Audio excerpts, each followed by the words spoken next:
How's it going, everybody? I'm Josh from Elder Drunken Highlander, and I'm coming to you with a deck tech video for Francisco Foul Marauder, partnered with everybody.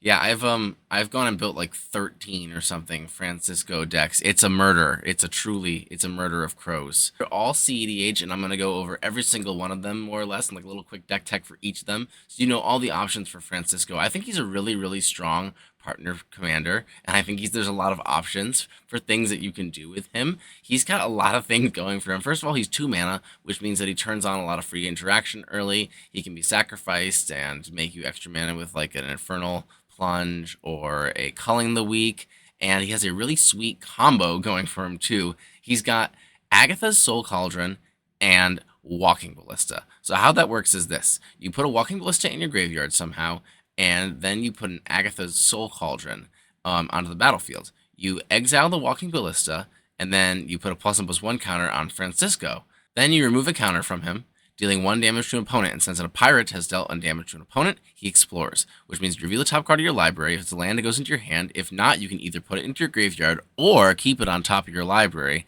and put a counter on Francisco. If it's a non-land card, you keep it on top of your library, put a counter on him, and do it again until everyone's dead. It's a really sweet combo that's pretty compact. You can get it off Final Parting, which is a 5-mana black spell that puts the Ballista in your grave and the Cauldron in your hand. So it's 7 mana, win the game with your commander out, which is not bad at all, honestly, because you're playing black, you have rituals, you have fast mana, you got all the stuff you need. Also, he's just a cute little guy. He's great. And he's a pirate, which is amazing because there's already a lot of really good pirate synergies out there. We're going to go over all of it. Let's start with the deck that started it all. I have like a bazillion tabs here. I hope I clicked the right. I did. All right, so this is Francisco and Kraum. Crisco or Frank Kraum, whatever you want to call it. I called it this time. I copied Zane's pirate deck because Zane started playing Tymna Malcolm and made a bunch of improvements and made it better. And I swapped 2 cards, and now this is my deck. So he wasn't running the Cauldron combo, and I just added that in, and I cut the 2 sorcery speed extra turn spells.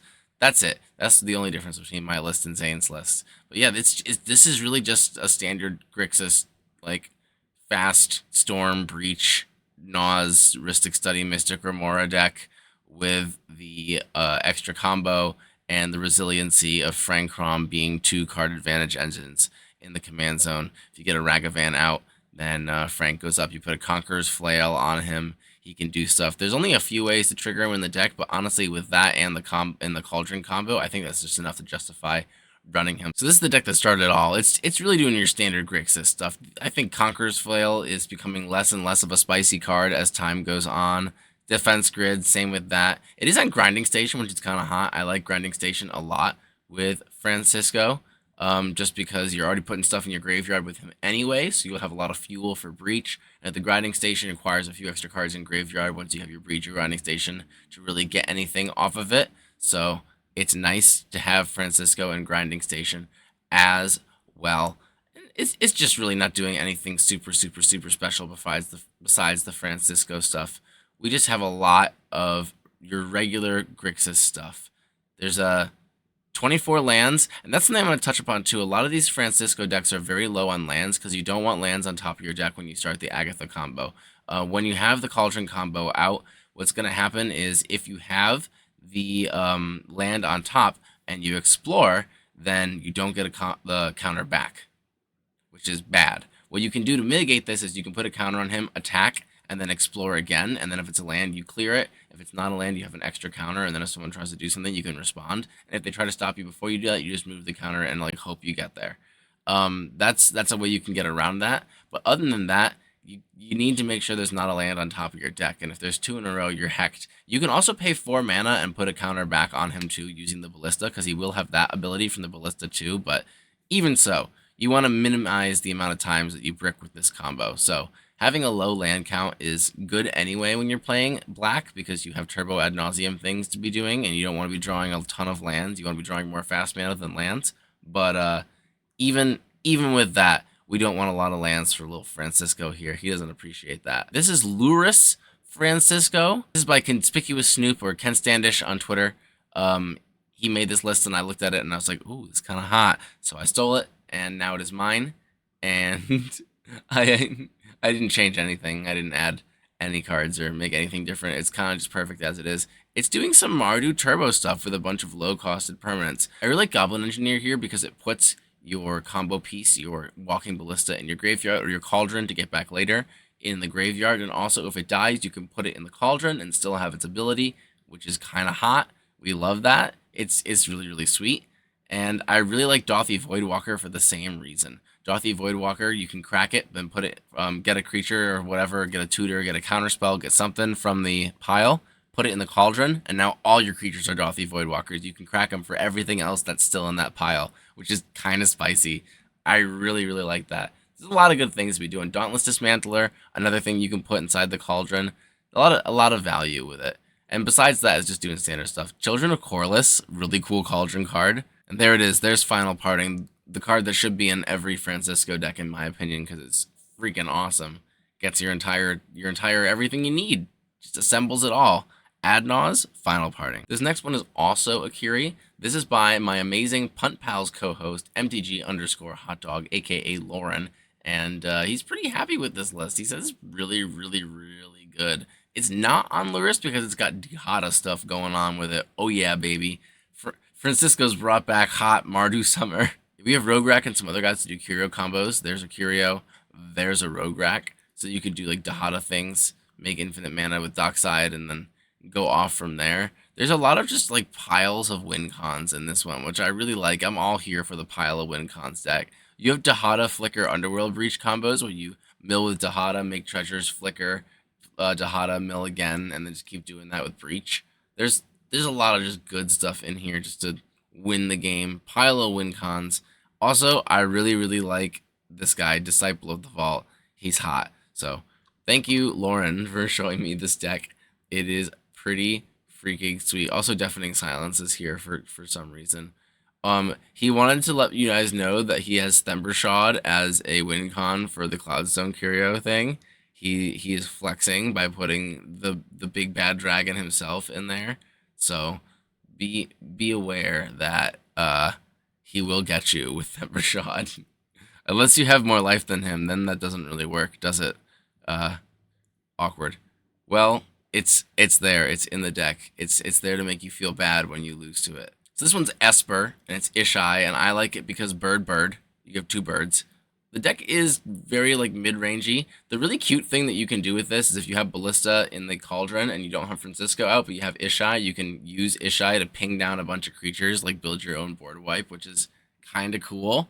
I do like that. That's a neat little control synergy.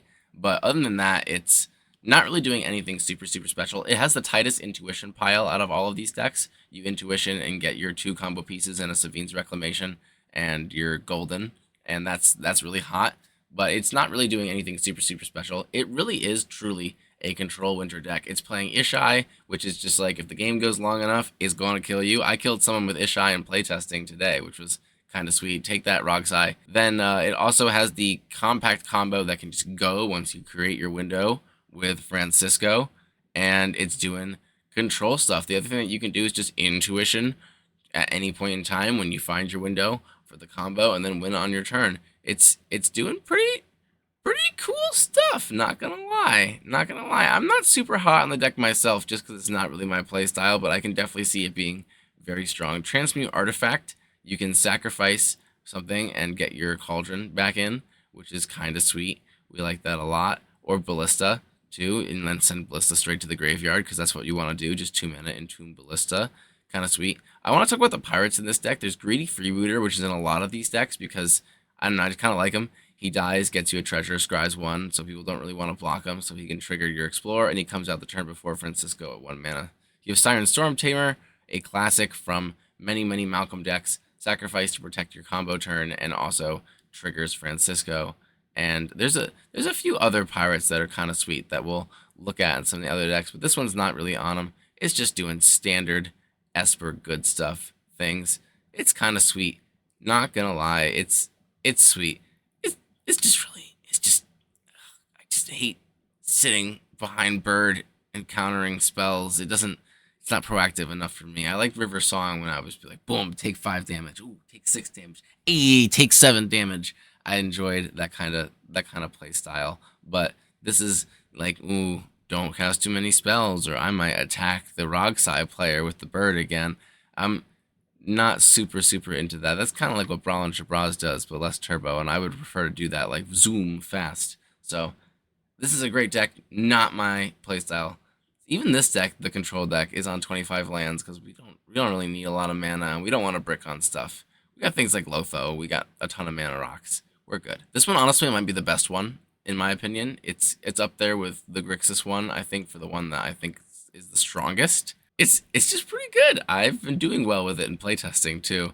Francisco and Thrasios, two mana commanders, turns out very strong, very powerful magic cards going on right here. And they both have infinite combos. You can make infinite mana with Thrasios and just win, or you can do the Francisco combo with the Soul Cauldron and the Ballista and just win. And it's sweet. So we got like Reanimator with the sub themes too. We have Hullbreaker Horror in here for Thrasios, and also you can reanimate it. Just doing Francisco things. You mill it, and you're like, oh, bring it back with Reanimate.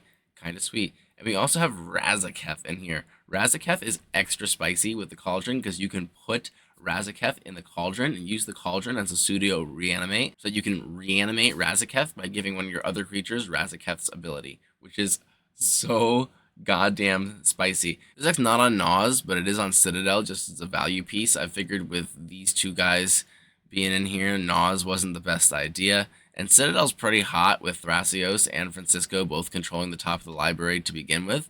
So I like it.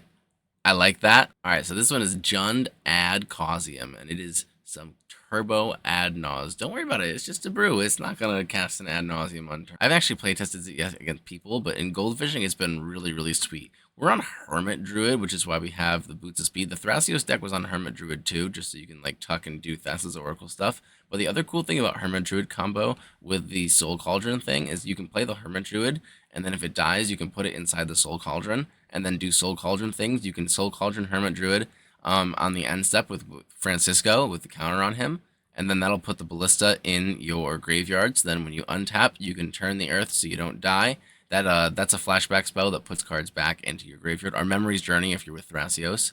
And then what you can do from there is just freaking win. You exile the Ballista and go for it, which is kind of sweet. I like it. The other thing you can do is you can turn the earth and then get a Yogswill to your deck, and then Yogswill and just cast all your stuff out of the graveyard and win. Besides the Soul Cauldron combo, it's got Dualcaster Mage lines as a way to win. So Dualcaster Mage along with Twin Flame, and then also Twin Flame, Eternal Witness, and Dockside Extortionist with enough mana will win it for you as well. So Twin Flame things with Dualcaster Mage, Twin Flame things with Eternal Witness and Dockside, and Agatha's Soul Cauldron. A bunch of low mana, very consistent combos. It's trying to just have a real good Naus. That's what the deck's trying to do, or get out a real tight Hermit Druid. Those are the two things.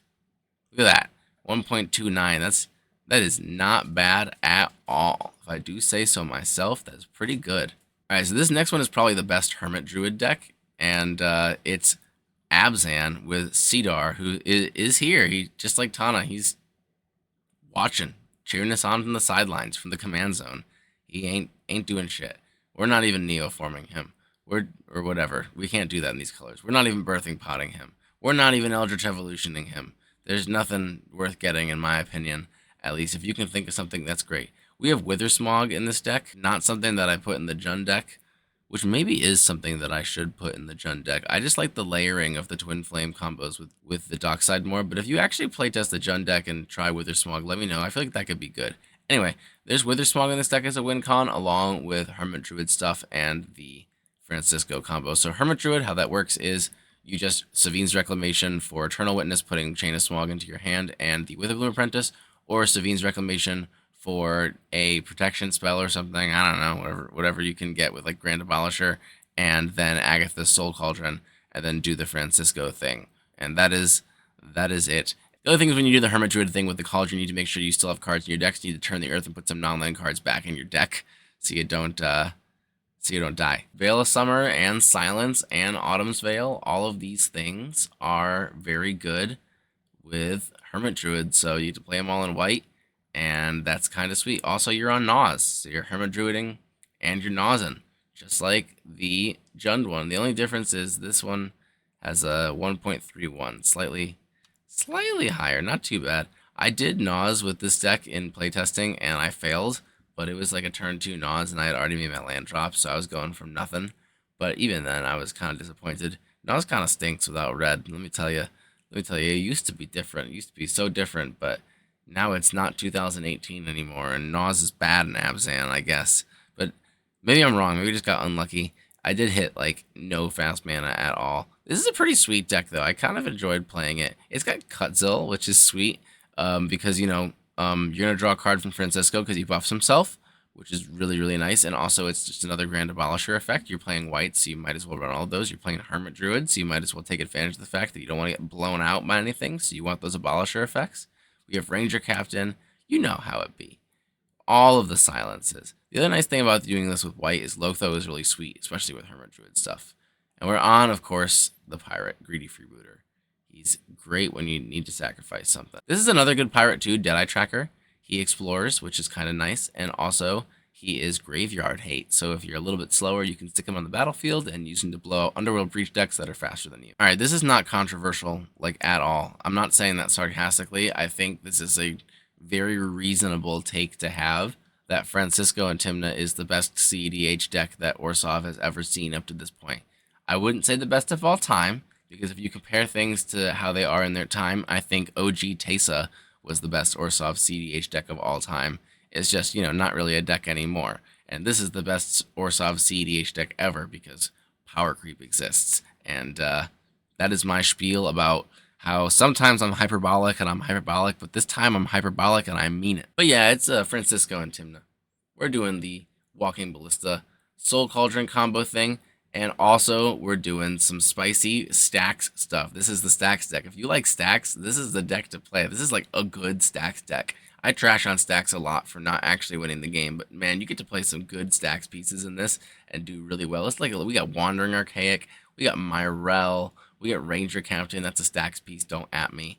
It's a Control Winter, baby. Everything's a stacks piece. We have Lurrus just in the 99 vibing. Kill my stuff. We get it back. Boromir, hot new stacks piece. I actually really like Boromir. He's sweet, especially with protecting our guy. We have even Mind Sensor. Tithe Taker, not really a stacks piece, more of a silence, but he's also really good. We got Bowmasters. We have Lion Sash in here. That's a hot tech for Francisco. Kitesail Freebooter, which is a really annoying card. When it enters, it exiles something, and then it's got flying, so it bops in there for Explorer and Tymna. I actually really like it in this Tymna build. It's really hot. Just exile someone's counterspell or combo piece, be like, ah ha ha, fuck you, and then go and draw cards and explore with it. It's really sweet. And then Draneth, of course, Dothy, Dauntless Dismander. This one is a really good one to put inside the Soul Cauldron as well. Really spicy. This is a sweet card. All the +1/+1 counters you're going to be getting on Francisco, you can remove them and blow things up, which is kind of sweet. Also, you can put a +1/+1 counter on it when it attacks with Big Francisco or Tymna. Paladin class is another really good one. Big fan of Paladin class. Creatures you control get +1/+1, which means the turn after you play Francisco. If you turn 1 Paladin class, turn 2 Francisco, turn 3 creatures you control get +1/+1. That's some very fair magic, so I hope you're holding up some kind of BS. Alright, that little box there is supposed to be a disco ball. This is our disco, baby. Ooh. Ardenn and Francisco, and let me tell you, it's kind of hot. I don't know if it's good, because I don't know enough about Ardenn really to know if it's good or not, but I forgot to mention this in the Tymna one, but main deck Heliod, so that we have redundancy with the Walking Ballista stuff. This one's also on Triskelion, because Triskelion and Heliod and or the Agatha Soul Cauldron also does it. And this one's on Razaketh, because, we're not on Naus, so we can be on Razaketh. It's really like, do you want to have the Razaketh Soul Cauldron synergy, or do you want to be on Naus? Those are the two decisions you have to make, I feel like, with this deck. I don't know which is better. Naus just kind of wins the game on its own, but then, like, having access to Razaketh and Triskelion is really good for redundancy and also reanimator things, so I think it's really a personal preference thing. For the Ardenn one, I went with the Triskelion just because, like, I don't think this deck is nauseating with all the equipment that we got. Look at all these swords. This is something I really want to talk about, Captain's Hook. Ardenn can equip equipment to anything, so you can put Captain's Hook on an opponent's creature. Then the next time you have an Ardenn trigger, you can unequip the Captain's Hook from the opponent's creature and put it somewhere else, and that'll kill the opponent's creature, which is really silly. I don't know if it's good. But the other thing that it does is it makes something else a pirate, which means more explore triggers for Francisco, or it even just makes Francisco himself a little bigger. I like Light and Shadow in here because Light and Shadow gets back things that you mill with Francisco. Here's one that I wish was just a little bit better so I could run it in more decks. It's Runes Stalagmite. 1 mana, so you can fetch it off Urza's Saga. Gives Francisco power and toughness if you need to explore with him, but also turns something else into a pirate so that you can explore with that too. So I think it's kind of sweet. It's too bad that it's like not super great. Otherwise, I'd run it in more decks than just the equipment one. If you don't know about Ardenn Skullclamp, you Skullclamp your opponent's 1/1 and draw 2 cards with Ardenn for free. It's amazing. This is another great one. Tarian's Soul Cleaver. +1 counters on the equipped creature every time something goes away. Thank you. It's pretty good on the bird, I think, because it also turns into a murder machine, pun intended. Yeah, not much special going on here. Snuff Out, Deadly Relic, Tainted Pact. Simple stuff for the instants and source. Alright, here we're on to Golgar Scree, which is Rayhan and Francisco and Golgari. This one's kind of hype because Rayhan putting +1 counters on Francisco is really cool. And if Francisco dies, you can bank his +1 counters onto something else with Rayhan, recast him, and put the counters back on Francisco, which is kind of sweet. Also does cute things with Walking Ballista. I actually really like Rayhan as a commander. I don't know if it's good because I haven't playtested this one either yet, but it seems really sweet. We're also on Hermit Druid things. Also Warrior, so we can do Mindblade render stuff. It's sweet. But yeah, we are on Hermit Druid. We're doing the Hermit Druid combos, which is kind of nice. And we're also on Sword of Fire and Ice because we be punching with Rayhan and stuff like that. So this is like a kind of cool, like mid-rangey Hermit Druid deck. You're doing explore things with Rayhan and with Francisco. And you're also on the Chain of Smog combo with Witherbloom Apprentice as a backup win con. So very typical, I would say, Golgari deck. A lot of instants because, I don't know, Golgari is actually surprisingly good at doing that. And it's just doing some cool stuff. Imp's Mischief, because I gotta be cute somewhere, right? Gotta run that Imp's Mischief. We have Village Rites in here as a way to sacrifice Rayhan and get the things going on Francisco that we need to get going. So that's kind of sweet. I enjoy that. But other than that, not super spicy. Just cool. Alright, this one has the best name, in my opinion. Also, it's the most fun, in my opinion. It's Pirate Aggro. And it's Breeches and Francisco, which is super hot. So we have Francisco to get out there early and Breeches to trigger explore for Francisco and also start stealing everybody's cards. We're running a lot of just random pirates in here just to steal everything because that's what Breeches says. He says grab everything that isn't nailed down and steal it. Check out all these pirate friends. It's great. We got pilferers, we got other pilferers, we got daredevils. This guy's sweet, stealing a tutor or something from an opponent and also Franciscoing. This deck's also on Magda, because, like, why not? Get yourself some Magda stuff, get your Citadel. Alright, there's some sweet pirates I gotta talk about. The first one's Lightning Rig Crew. This one deals 3 damage to your opponents total, which means 3 Explore triggers from Francisco. Cast a pirate, it untaps, and you do it again. So you can, like, Francisco, Lightning Rig Crew, in response to Francisco cast, and then cast another pirate, and start exploring from there. It's really sweet. Or you can like Francisco turn 2, Lightning Rig Crew turn 3, Breeches turn 4 if you want to be a super fair magic, which is, I don't recommend that for cEDH, but you can do it. Glinthorn Buccaneer is especially cool with this combo as well. Glinthorn Buccaneer deals the damage to each opponent whenever you discard a card, and you can do it multiple times, which means you get a bunch of Explorers and you really fill up your graveyard. Plus, if you have the Walking Ballista in your hand or the Razaketh in your hand, you can put it in the graveyard with Glinthorn, which is really sweet. We're also on Goblin Welder, which means you can put the Ballista Citadel in the graveyard too, or the Aetherflux Reservoir in the graveyard, and then get it back. So discarding cards is sweet. So many Explorers too. Glinthorn can get you like 4 Explorers, 5, 6, 7 Explorers sometimes in a single combat if you want to pay all that mana. Kind of nutty. I wish you can just play the lands instantly in like pseudo Glinthorn combo. That'd be kind of hot. We're doing Breach combos with Grinding Station. That's another thing we're doing. That's notable to say. Goblin Welder sets up all of those. Goblin Engineer sets up all of those, and also it does Cauldron things too. This card's just an all-star with Frankie. Dualcaster Twin Flames in here, Heat Shimmer, all that good stuff. And then we're also on Saw in Half, just because there's Dockside combos and stuff that do well with Saw in Half, and Dualcaster combos that do well with Saw in Half. So we're sawing things in half. That's in the deck. I actually have a second Rakdos deck, and that's Jeska, which is Jeska and Francisco. I brewed this with Tad, as in, like, he told me about the deck idea and said he didn't have time to finish the deck, and I was like, let me take a crack at it, and then I sent him the list, and he was like, yep, this is more or less what I was going to do, and I said, hell yeah. So It's basically more or less what he was gonna do. So it's his deck, and it's Francisco and Jeska, and it's hot. We're doing infinite mana combos for Jeska, or we're doing Francisco combos for Francisco. This is the point of having Jeska in the deck. It's Worldgorger Dragon, baby. We can entomb a Ratzaketh, we can entomb a Walking Ballista, or we can entomb Worldgorger Dragon and just go for it with Jeska. This deck just has a bazillion ways to win. They all somehow layer really, really well. We're also on Citadel stuff with Aetherflux Reservoir. We're on Dockside Curio combos for infinite mana. It just layers super well, and honestly, I think this is my favorite one to play out of all of them so far. It's just great. I haven't won a game with it yet, but I've been putting a lot of win attempts in the stack, and the dang Control Winter Rogside players keep stopping me. But I'm going faster than them, which is kind of surprising, and I'm doing really well. I haven't even played in like first or second seat yet. I've just been in third and fourth in all my games with this, and I'm still going speedy fast. So we love it. Look at all these really, really fast cards, which zoom, zoom, zoom. We got Underworld Breach too, so we can also entomb things to set up for Breach. We can entomb like a Grinding Station Breach, get the Grinding Station back, and then Grinding Station combo with it. This deck is honestly, this is super hot. This might get its own individual deck tech at some point when I start playing more of it, because it's pretty damn sweet. We really, really enjoy it. So shoutouts to Tad for getting me onto this deck, because I wasn't going to include it in here originally. I didn't really think about it that much. It didn't occur to me to build this combo. I was in on the Breaches and then thinking about maybe Rog, but this is hot. This is the deck, man. This is the deck. This is the pirate deck.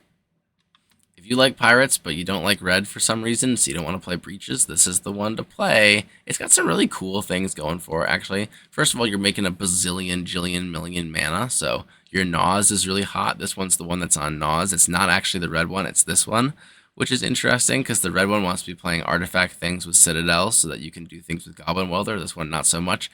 You have Transmute Artifact that's available to you, but it's not quite what you're looking for here. It's also usually used just to put a 0 Ballista into play, and then go from there, or just get the Cauldron and win. There's also a super, super cute combo that we have in here with Time Sieve and Grim Hireling. What that is that when you have Malcolm and another flying pirate on the battlefield, you can get 6 treasures per combat, with Grim Hireling giving you 1 or 2 treasures for when the first pirate hits, and 2 treasures when Malcolm hits, and then Malcolm giving you 1 for each of them too, so that's 6 total, which means you net mana and also can take infinite turns with the Time Sieve. Not really infinite, because eventually you're going to kill players, but it does pretty well, and you get quite a lot. You can just get to another combo with it, which is really hot. And then Grim Hireling just synergizes well with Malcolm to begin with. He's really, really sweet with Malcolm, so I'm into it. I'm super, super into it. This deck's just on a lot of pirates as well, just because why not? They make you mana. They're mana dorks. Do Malcolm things. It's on the other Malcolm, which is kind of cool. Kind of into that. I don't know if this guy's very good outside of this deck, but he's there. I don't know if I'd run him in Grixis, for example. He's okay. But yeah, like this deck is tutor for Final Parting or tutor for Naus, or if you have one of the pieces, you can tutor for the other half of the Cauldron combo, or you can tutor for the other half of the Time Sieve combo. So you have a lot of things going on that you can go for, which is kind of nice. There's Naus. So if we look at our average CMC, 1.35, which is not bad, but you make a lot of mana with Malcolm, so you'll have mana left over too. You can do a lot with that. And then you just Thoracle Consult to win off the Naus. It's super, super simple. We're on combat research in this deck because everyone likes to kill Malcolm and everyone likes to kill Francisco, and it'll protect both of them and also make it so that we'll draw cards and give Francisco a little bit of power. So I kind of like it in this one.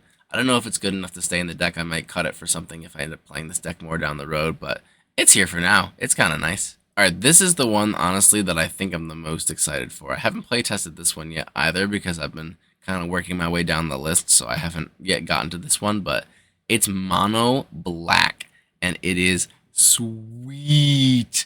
Oh my gosh, it goldfish.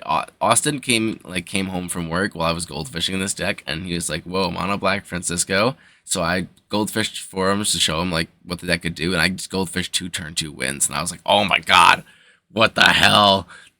This deck is cheating." So I don't know if it's actually that good. I think I just got really lucky. It's just doing really sweet stuff. It's just honestly the best mono black deck I've ever seen, and I really, really, really like mono black. So I'm just hyped that this deck is here. I might play this more in the future. You might see this in gameplay videos and streams because it's kind of sweet. And honestly, like, it's got legs. It's doing something unique, so it's not like a bad version of Francisco. You can sacrifice him to Tevesh Sot and draw 3 cards, which is really something in mono black. That's kind of sweet. And then also you have the Francisco combos, which is nice. Tevesh Sot, just as a mono black commander, is sweet too. It's like Tevesh Miara, which is a thing in mono black, but Miara doesn't win the game, and Francisco does. Having that compact combo is just so good. But you're also on Citadel combos. You can do Citadel Aetherflux Reservoir thing. They have a lot of cool pirates in this deck too, which I like. Deadeye Trackers here again. Greedy Freebooters here again. We're on some other ones. We're on the Kite Sail Freebooter. And we're on Rune Raider, which is like Dark Confidant, but also he's a pirate, so he explores and he's a little bit more mana. We're definitely not on Naus, let me tell you that. We're on Wandering Archaic, we're on Triskelion, we're on Razaketh. That's not Naus.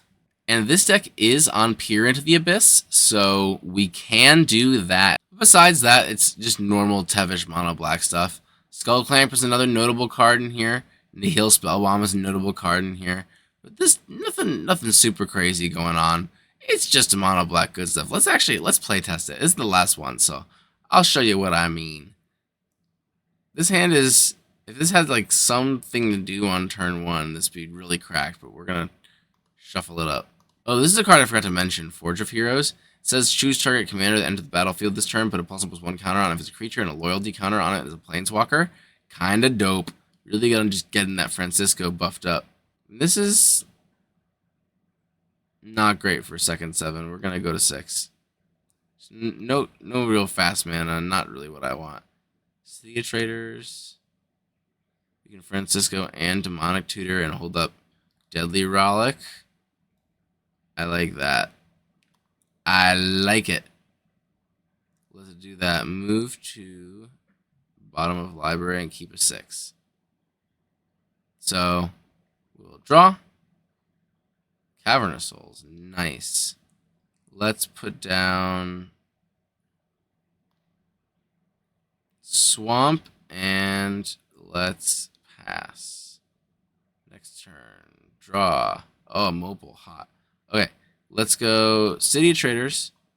Let's go Francisco. Leaving a colorless loading. We'll play this Mox Amber, tap it for a black. We'll get this Demonic Tutor out here. We're going to go find... I have Grim Tutor in hand, so I think I want to go for the other half, the A+B, so I can just slam it and win next turn.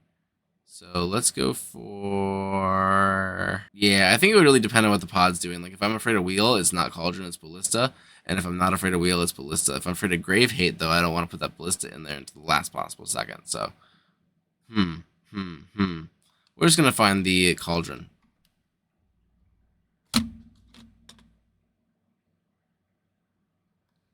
Reasoning being, if they wheel me with the Cauldron out, then at least I get 7 new cards. And also, it turns on Mox Opal. Cavernous Souls, naming Pirate. We'll float 2 colorless in response to that. Cauldron. Mopal.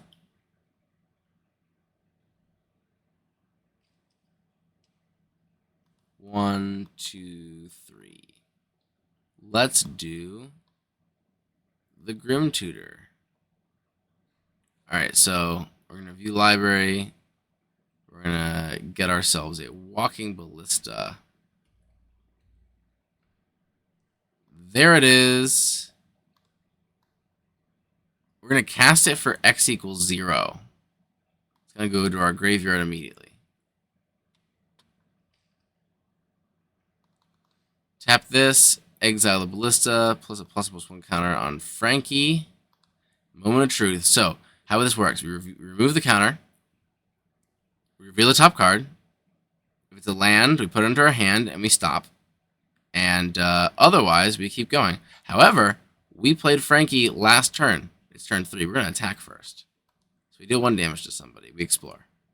This is a Fractured Power Stone. So we put a counter on him, put it back. So now we know for sure we can win. And if this was a land, we'd draw it, and then we have 2 counters to power through if there's another land on top. So let's see, is there a land on top? No, there's not a land on top for a while. Cool. Anyway, we're just going to reveal this Fractured Power Stone over and over again until everyone dies with Francisco, and then close it out on turn 3. And we have this Deadly Relic to stop someone else's win if they're somehow faster than turn 3, or to bait out a counterspell by killing someone's commander or value creature. So I think that was pretty solid, a solid showing for the mono black deck. So, and Tevesh was coming next turn, so pretty good. That's where I'm going to stop it here. There's a lot of Francisco decks on this video, and if you want to see more about any of them, you should hit up the Francisco Discord server, which is a link that'll be in the description. I feel like I've gone on about Francisco long enough. If you enjoyed this video, talk to me about it, man. Leave a comment. Hang out in the Elder Drunken Highlander Discord and at me. Hang out in the Francisco Discord, but don't at me because I might not look at it because that Discord has a lot of stuff going on. And check us out on Twitter. You can also follow our Patreon. We have some really cool stuff that we offer. You can get your name at the end of the video. You can get some suggestions to what we do for future content, or get asked to play in tournaments and streams and stuff first.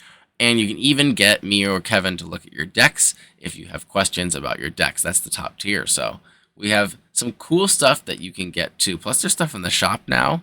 I'm not sure if that's going to do well, but like we kind of have some experimental things. If you want to give us some feedback or check that out, check out the Patreon. It's worth it. We're also sponsored by Original Print Proxies. If you want to use this cool Wishclaw Talisman proxy like the one I have here in your games, like I've been doing, you should check out their Etsy. Link in the description. You can use promo code ELDER to get 25% off of any order $20 or more. So you can make the token pack $15 basically, which is a really good deal because it's got all the tokens you need for webcam play. I'm not saying that because they sponsor me. I'm saying that because it literally has all the tokens you need for webcam play. I'm in love with this token pack. It's the first token pack I've actually been like, oh wow, this is hot. Instead of just like, oh yeah, this is serviceable. It's missing a few tokens I want, but I'll just draw them. Then we're also sponsored by Card Trader Zero, so check them out in the description as well. Thank you all so much for watching, and I'll see you next time, mateys.